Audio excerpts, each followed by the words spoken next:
correct me if I'm wrong mga pare ko ya. Ito yung mga naging reaction ng mga NBA fans sa pagbabalik nitong si P. George after ng Bruce injury na nangyari dito sa opening season ng NBA at itong si Embiid na may left knee injury din. So ito yung dalawang inaabangan ng mga 76ers fans na magbabalik.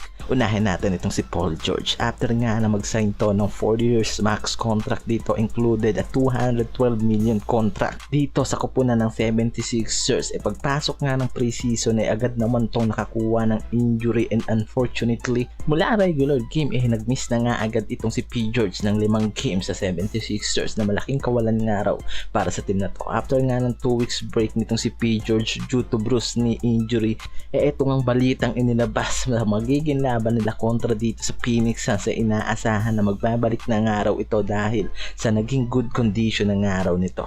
Tapos itong si Joel Embiid na isa rin sa mga star nila ngayon ay nalalagay pa sa alanganin at wala pang update kung kailan nga ito agad makakabalik sa season na to.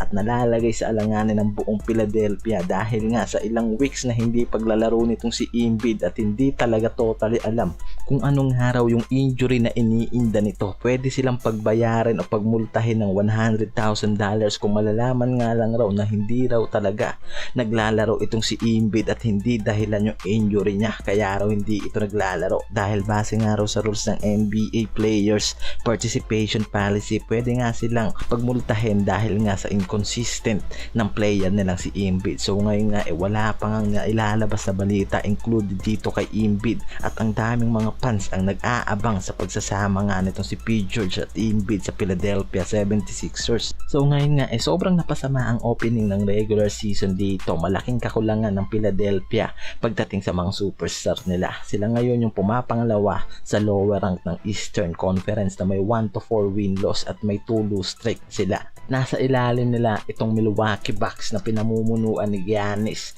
na maaga pa naman daw parang araw dito sa Philadelphia at ngayon nga nag-aantay lang ang mga ito sa pagbabalik nila P. George at Embiid sa lineup. So far wala talaga at nahihirapan sila Tyrese Maxey at iba pang mga star na makakuha ng win streak sa team na to. Kaya kung magiging magandang araw yung pagbabalik nitong si P. George at maibalik yung elite shooting nito kaagad, di malabo na makahabol pang araw ang team na to ng Philadelphia sa season na to.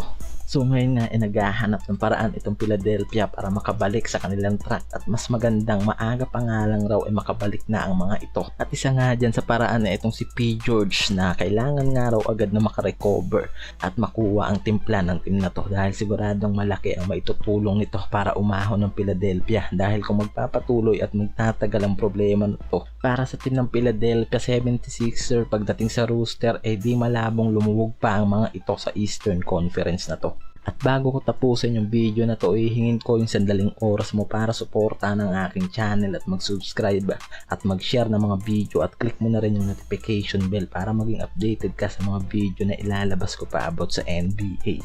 Salamat sa inyo mga pare ko.